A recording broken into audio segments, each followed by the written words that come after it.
यवतमाळ वाशिम लोकसभा मतदारसंघाच्या महायुतीच्या उमेदवारीचा तिढा जो आहे तो संपल्याचं सांगितलं जातं आणि राजश्री हेमंत पाटील यांच्या नावावर शिक्कामोर्तब जे आहे ते झालेलं आहे।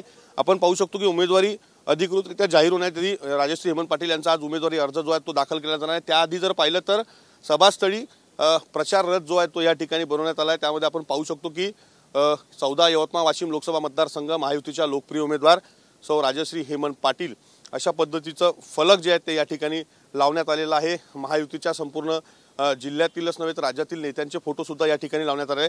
त्यामुळे अधिकृत उमेदवार जे आहेत ते राजश्री हेमंत पाटील या आहेत आणि त्यांच्या नावावर जे आहेत ते शिक्कामोर्तब झाल्याचं जे आहे ते या ठिकाणी दिसून येत आहे।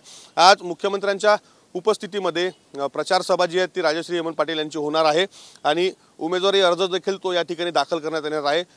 भावना गवडी यांना डावलून राजश्री पाटील यांना उमेदवारी जी आहे ती या ठिकाणी देण्यात आलेली आहे। त्यामुळे नेमका आजच्या या संपूर्ण सभेमध्ये मुख्यमंत्री काय बोलतात आणि महायुतीचे नेते काय संदेश एकंदरीत देतात याकडे सर्वांचं संपूर्ण संदर्भानं लक्ष जे आहे ते लागलेलं आहे।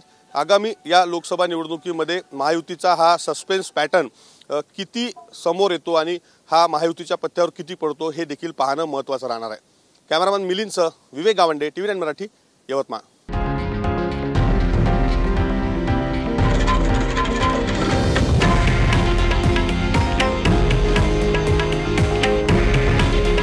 हे आहे देशातील नंबर 1 न्यूज नेटवर्क आणि आपण पाहत आहात TV9 मराठी।